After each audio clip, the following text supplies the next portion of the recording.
두 번째 핫 이슈는요. 이 그림 한 장으로 확인하시기 바랍니다. 따상주.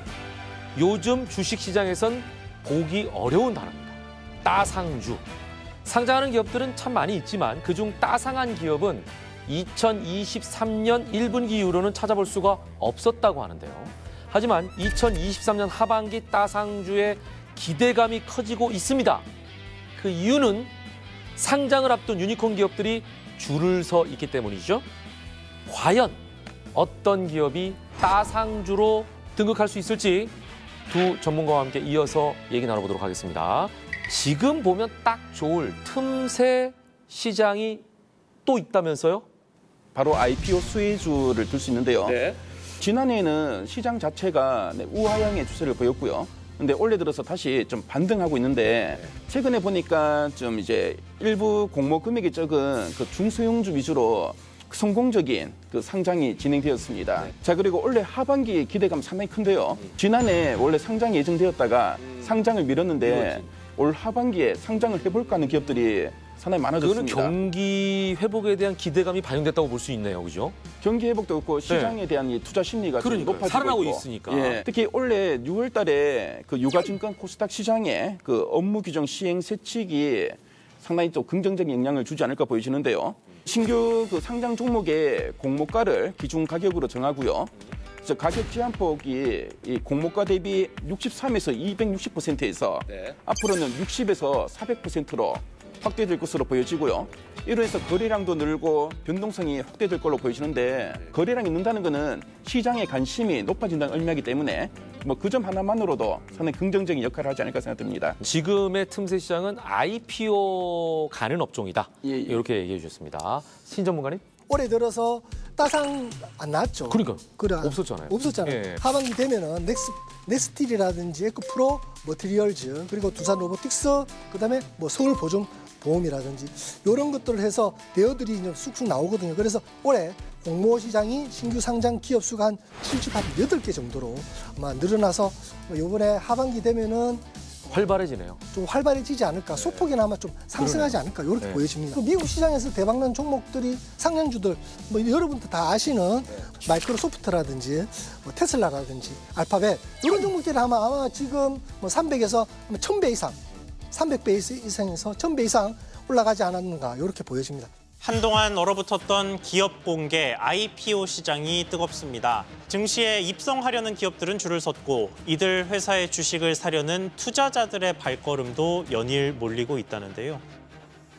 하반기 신규 상장을 준비하는 조단위 유니콘 기업들이 또 있다고 하는데 성장성이 돋보이는 따상 타이틀을 가져가기에 조금도 손색이 없는 그런 기업들도 살펴보면 좋을 것 같습니다. 잠재를 갖춘 기업 어디가 있을까요? 투자 안정성이라는 것은 아주 높습니다. 펀더멘털 측면에서 상당히 매력 있는 업체이기 때문에 좀 주목할 필요가 있어 보입니다.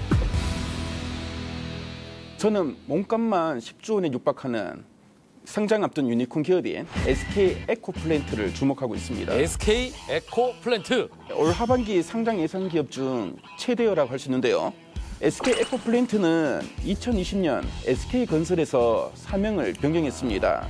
에코플랜트라는 사명에서 알 수 있듯이 뭔가 좀 친환경 기업으로의 그 변신을 좀 도모하고 있고요. 사명 변경 이후에 인수한 그 환경 에너지 기업만 14개나 된다고 합니다. 신재생 에너지와 수소 사업자로서 높은 중장기 투자 매력을 보였다고 할 수 있는데요. 이 회사는 그 계열사인 그 SK 오션 플랜트 그리고 블룸 에너지의 기술을 바탕으로 해상 풍력과 함께 진행되는 수소 생산 프로젝트의 해상 풍력 하부 구조물과 고체 산화물 수전액인 SOEC 공급까지 가능한 유일한 업체라고 합니다. 앞으로 뭐 신재생 에너지 발전의 비중이 늘어나고요. 그리고 그만큼 또 이제 수소 쪽에 그 친환경 에너지로서의 가치가 부각되는 국면이기 때문에 차별적인 기술력이 돋보일 수 있는 업체라 할 수 있겠습니다. 흥행 가능 여부는 앞으로 나올 뭐 기간의 수요 예측 경쟁률이나 상장 후에 유통 가능 그 물량, 그리고 뭐 구주 매출 물량, 그리고 의무 보유 확약 비율 등을 이제 체크해 봐야지 알 수 있을 것 같습니다. 그러네요. 그러니까 어찌 보면 단순한 건설업에서 SK 에코플랜트로 사명을 바꾸면서 친환경 기업으로 거듭난 SK 에코플랜트를 소개해 주셨습니다. 자, 신 전문가가 꼽은 새로운 성장 스토리를 제공한 종목, 이에 못지않은 종목이죠? 바로 서울보증보험이라고 해서 서울보증보험. 2010년도에 지역난방공사 이후에 13년 만에 공기업 상장이라는 뭐 희소 가치가 있죠. 가치가 13년 있는 만에. 서울보증보험은 보증 잔액이 452조로 국내 최대의 종합보증회사입니다. 그리고 뭐 개인이라든지 기업 모두 경제활동을 지원하고 있고요. 그리고 보증 서비스 상품 개수만 해도 69개 정도로 풍부합니다. 서울보증보험 같은 경우에 기업 가치 산정을 두고 조금 뭐 시장이 의견이 좀 분분하죠. 국내 1위 손해보험회사인 삼성화재. 삼성화재의 가치를 좀 비교를 할 수 있는데 매출이라든지 실적이라든지 이런 걸 봐도 조금 안 되고 그리고 영업이익률이 6%밖에 안 되거든요. 삼성화재가. 근데 이 서울보증보험은 영업이익률이 28%입니다. 와, 엄청 높네요. 엄청 높습니다. 예. 그다음에 이 공적자금 회수를 위해서 사실상 독과점을 하고 있어요. 뭐 매출이 떨어지더라도 크게 떨어질 일이 없고 또 크게 뭐 많아질 일도 없습니다. 그만큼 독과점으로 계속해서 꾸준하게 성장하는 그런 회사다. 이렇게 보시고 배당이 한 4천 정도 하거든요. 그래서 배당 성량만 보면 한 50% 돼요. 배당 성량 아주 높죠. 50%면. 그런데 그 이유가 뭐냐면은 여기에 최대 주주로 있는 예금보험공사가 여기 있습니다. 공적자금 회수라는 이런 것 때문에 이제 배당금 이쪽으로 받아서 가져가는 이런 부분이 있어서 약간 불안한 요소가 있지만 그래도 아마 투자 안정성이라는 것은 아주 높습니다. 그죠?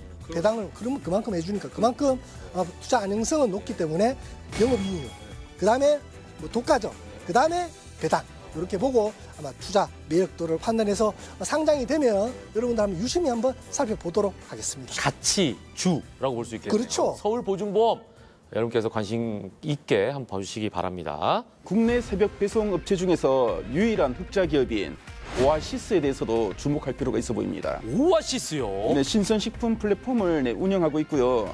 올해 연내 그 재상장을 추진하고 있습니다.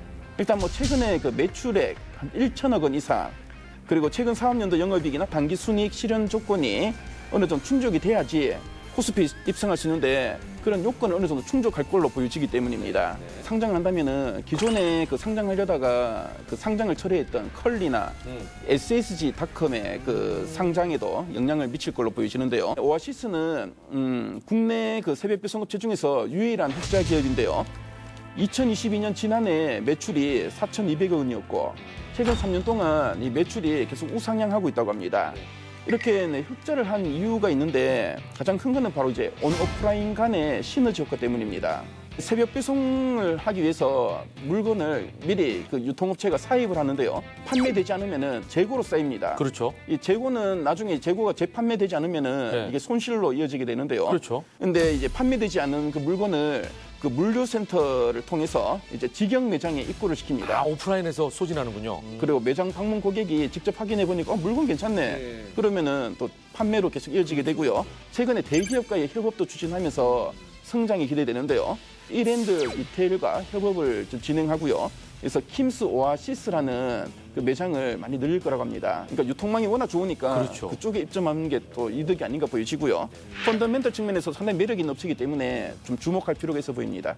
신규 상장의 이 틈새 시장을 노려라. 두 분의 의견이 일치하고 있는데 상장 주식은 물론 좋지만 네. 지금은 글로벌 시대 아닙니까?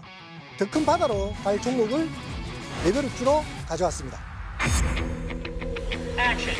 자, 첫 번째 키워드가 바로 미국 상장입니다. 미국 상장.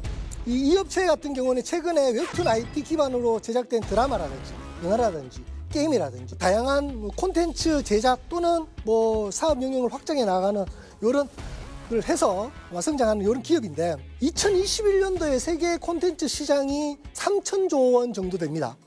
북미 시장만 하더라도 한 1,300조 원 정도 되고요. 미국 시장이 그만큼 큽니다. 그러네요. 그래서 그만큼 큰데 다른 업체들이 따라올 수가 없어요. 그러네요. 그러다 보니까 내년에 2024년에 미국 증시에 상장할 예정에 있습니다. 아, 미국 증시에 상장을 하니까 그만큼 그 시장 규모가 커서 또 수급되는 그 자금 규모 자체가 어마어마하다. 어마어마하다. 이렇게 보시면 될 것 같고 전 세계에서 가장 많은 창작자와 함께 뭐 사용자가 모이는 플랫폼에 자리 잡고 있고요. 마블이라든지 뭐 또 DC 코믹스라든지 그다음에 넷플릭스 등 글로벌 엔터테인먼트 기업들의 러브콜도 지금 받고 있거든요. 그리고 빅테크 업체들 애플이라든지 뭐 아마존 이런 업체들도 지금 여기에 뭐 웹툰 시장에 뛰어들고 있거든요. 그래서 웹툰 시장이 가면 갈수록 커질 수 있습니다. 근데 1위를 상장은 하고 미국이 있다. 한다. 미국 시장에서 상장을 한다. 그래서 여기에 가장 중요한 뭐 미국 상장을 한번 키워드를 한번 뽑았고요. 두 번째 키워드는 바로 AI입니다. AI. 먼저 일본 시장을 한번 봐야 될 것 같아요. 일본 시장은 디지털 만화 시장이 글로벌 시장에서 압도적인 시장으로 발전을 하고 있어요. 그래서 일본 시장에서는 2023년도에 디지털 만화 비중이 한 70%까지도 올라왔습니다.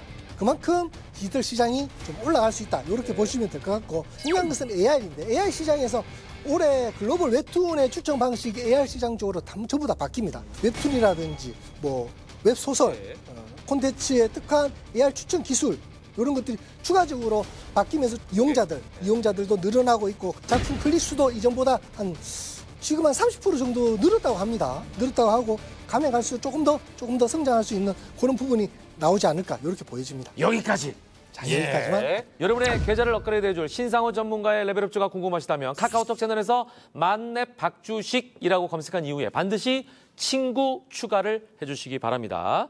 그리고 다른 레벨업 가이드도 궁금하시다면 크존을 다운로드 하시기 바랍니다. 모든 투자의 최종 판단은 여러분의 몫이니만큼 여러분께서 현명한 판단으로 투자하시길 거듭 강조드립니다. 여러분의 계좌까지 함께 키우기 위해서 만렙 박주식은 다음 주에도 더 핫한 소식으로 함께할 것을 약속드리겠습니다. 함께해 주신 여러분 고맙습니다. 오늘도 레벨업 성투!